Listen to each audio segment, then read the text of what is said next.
So let's start with what might be a controversial statement. Let's see. Ultimately, no one really wants to live in any form of tenure other than home ownership, do they? I mean, if you really had the choice, it makes a lot of financial sense over time, and well, it's part of what makes us British, isn't it? I don't think it's a peculiarly British phenomenon that people want to own their own home. I think you can look at some other countries similar to us where you see a similar level of home ownership, but it does vary country to country. It appears to be a sort of cultural thing in the kind of national psyche.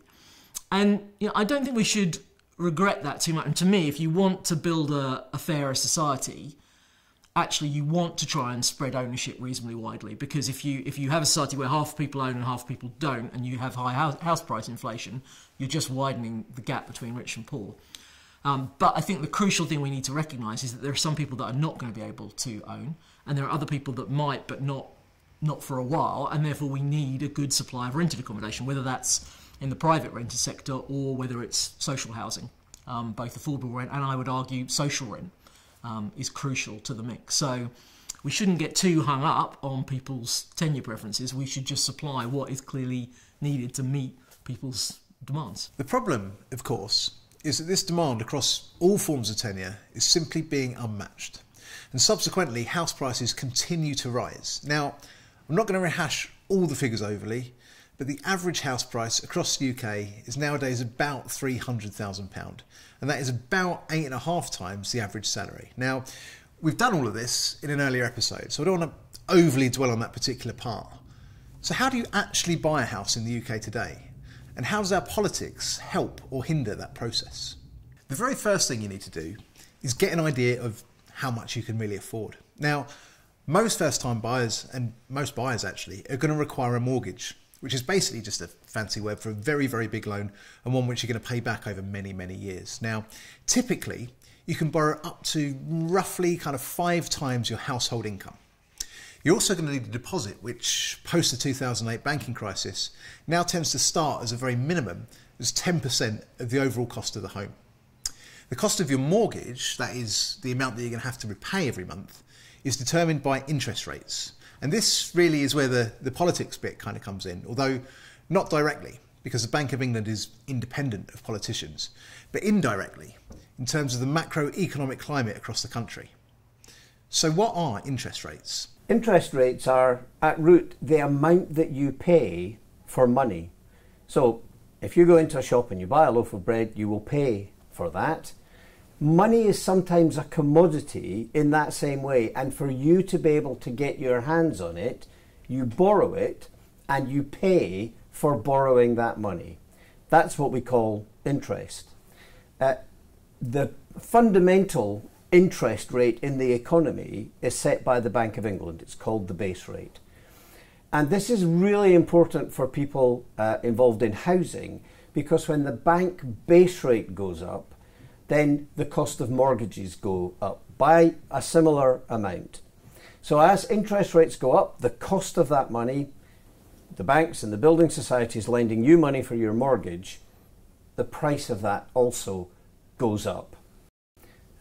Hopefully, at some point in the future, they'll come back down again and we will all be able to pay a bit less for accessing that money. Now, it's worth bearing in mind at this point that the cost of the house, by which I mean the mortgage, the amount that you pay every month, isn't the only potential cost that homeowners need to be aware of.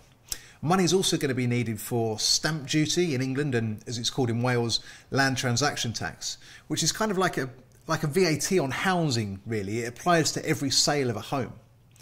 Then you're going to need money for up-to-date surveys, getting reports done. That's to make sure that the structural integrity of what you're buying is actually what they say you're buying. Then there's conveyancing fees, which cover the amount you're going to need to make sure that the legal side of buying and selling a house is handled correctly. Then there's search fees with the land registry, there's buildings insurance, there's moving costs. And then, depending on what kind of building you're moving into, there also might be service charges and ground rents. And all of this is before you even have a chance to replace the boiler or can afford to convert that attic or buy new furniture. It is, to cut a very long story short, invariably a hugely expensive undertaking, with the average home buying process costing around about an additional 10% on top of the cost of the actual home itself, although this of course depends hugely on a number of variables. Before you then start viewing properties, you should get what is called a decision in principle from a mortgage lender. Now, this is a written statement from them giving you an estimate of what they think you can borrow. It gives you some indication of your budget, and it also signals to sellers that you're serious about buying a property. Getting a decision in principle from one lender does not commit you to taking out a mortgage with them. However, as part of the decision in principle, the majority of lenders are going to carry out a credit search. Some lenders carry out what's called a soft inquiry that doesn't leave any trace on your credit score. Other lenders are going to undertake a hard inquiry that might affect your credit score in the future. So you should always find out what type of inquiry lenders use, as too many hard inquiries can negatively impact your credit score. You can then go out and start looking at houses. Now, if you find one that you like, and hopefully one that you can also afford, you can put in an offer via an estate agent who the seller communicates with and who's your direct point of contact with them. Depending on the state of the market, the house price can either go for well above or indeed sometimes below what is called the asking price.